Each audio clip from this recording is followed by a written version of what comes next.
Stand in front of a mirror. Raise your right hand. The figure in the mirror raises its left hand. You tilt your head to the right. The reflection tilts its head to the left. Mirrors flip left and right. Everyone knows this. It's obvious. It's one of those basic facts about how the world works. Except it isn't true. Mirrors do not flip left and right. They never have. What mirrors actually do is something different, something that, once you understand it, makes complete sense. But it requires you to let go of an assumption so deeply embedded that most people resist the explanation even after they've heard it. This is one of those questions that philosophers and physicists have been debating for decades. Not because the answer is scientifically unclear, it isn't, but because the question itself contains a hidden confusion that's surprisingly difficult to untangle.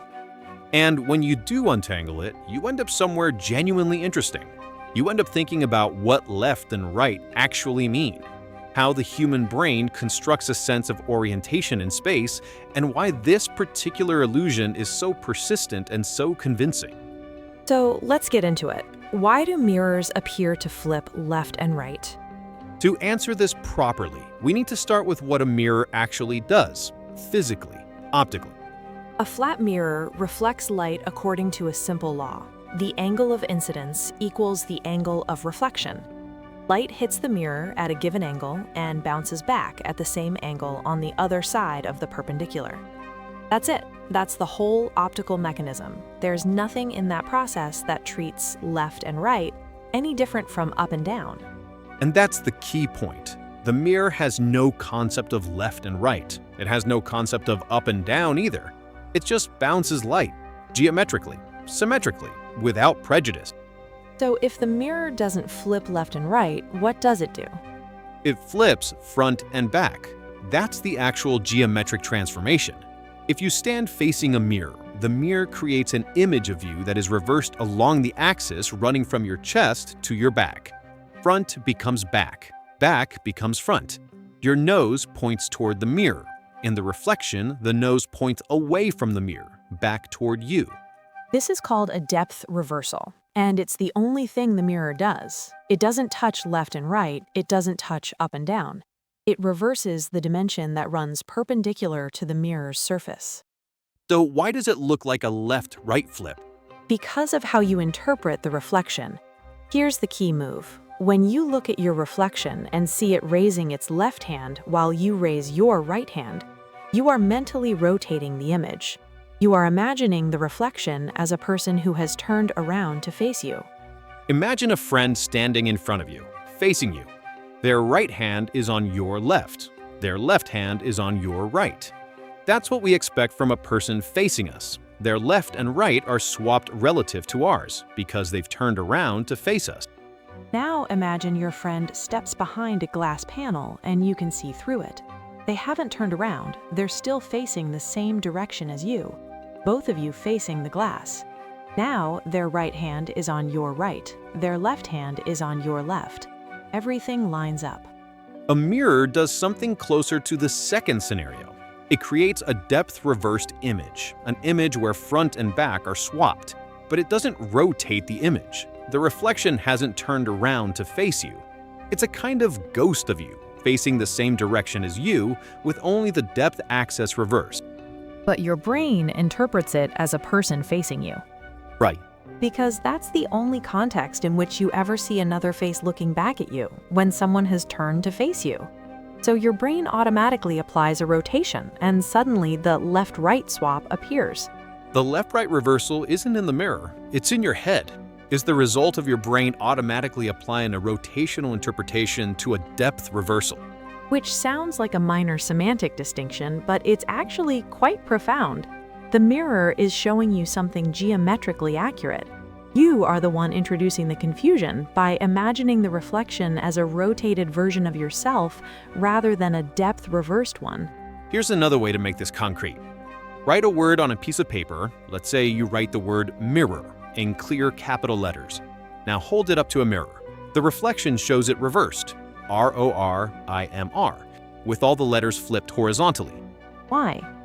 Because the paper has a front and a back. The letters face toward you, toward the front. the mirror reverses front and back, so the letters, which were facing toward you, now face away from you, toward the wall behind you. And from your perspective, looking at them now facing away, they appear reversed. Now, here's where it gets genuinely interesting philosophically. Why does the mirror appear to flip left and right, rather than up and down? Because left and right are the axes we define relative to our own bodies. Up and down are defined by gravity, an external objective reference. Everyone agrees on up and down because there's a physical force pointing down at all times. But left and right have no external reference.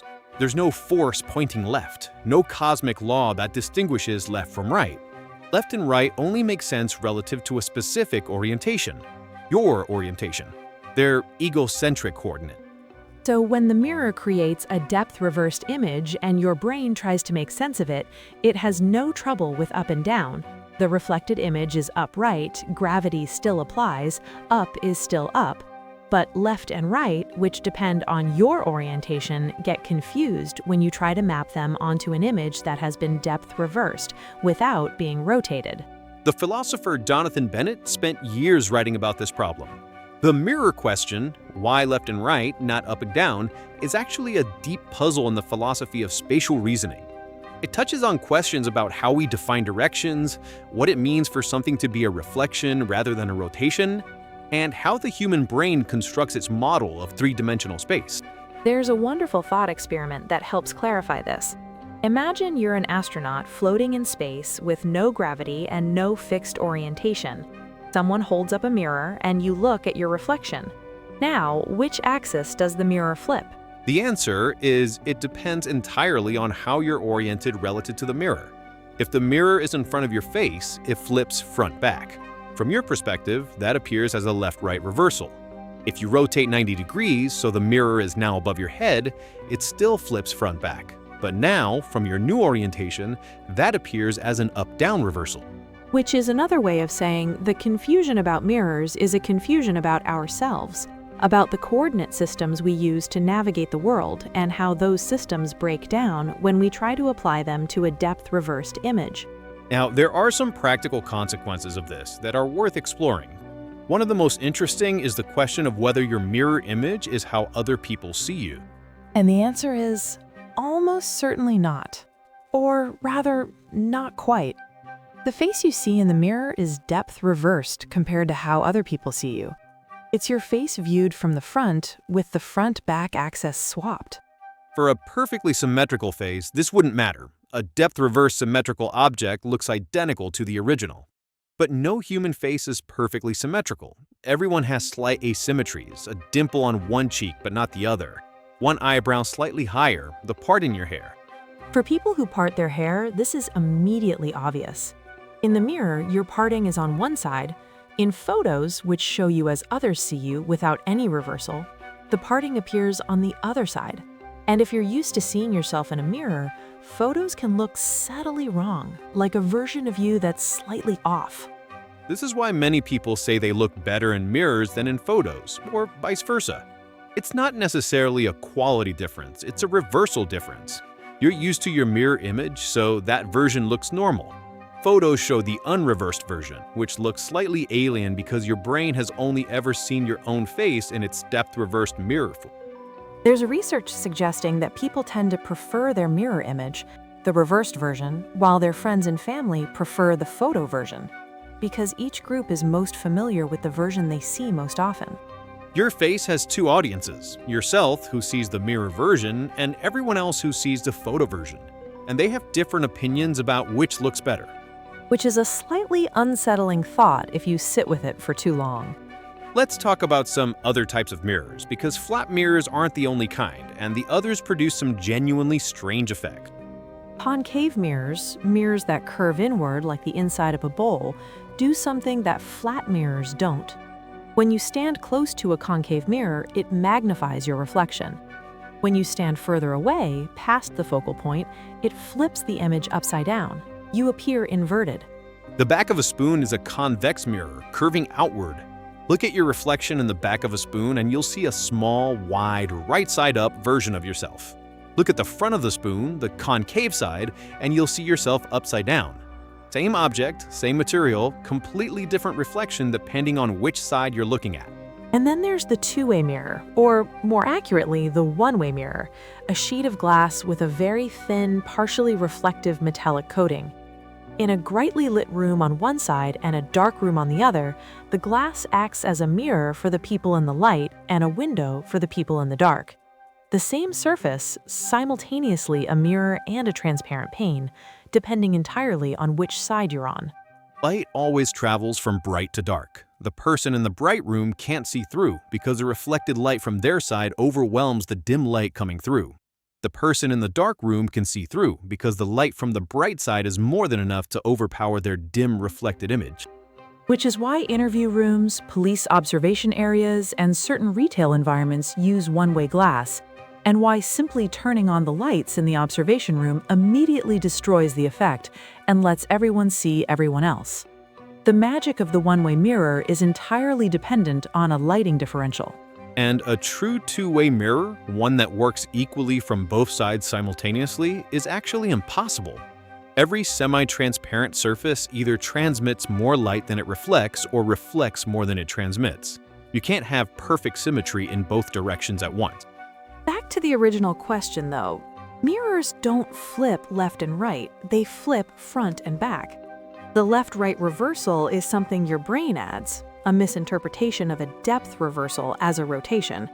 And once you know that, you can never quite look at a mirror the same way again. It's one of those explanations that feels simultaneously completely obvious and deeply unsettling. Like the world has been doing something slightly different to what you always assumed. Which is exactly the kind of thing we're here for. Exactly. Thank you for listening to the why behind everything. If you enjoy what we do, please subscribe on YouTube. It makes a genuine difference to the channel. And next time, we're asking, why does music give you chills? We touched on this when we talked about goosebumps, but this time we're going deep. The neuroscience of frisson, why it's connected to the same brain system that responds to food and sex, and what it tells us about the strange relationship between the human brain and sound. Some people experience it intensely, some people never have. And the difference between those two groups turns out to be fascinating. See you then.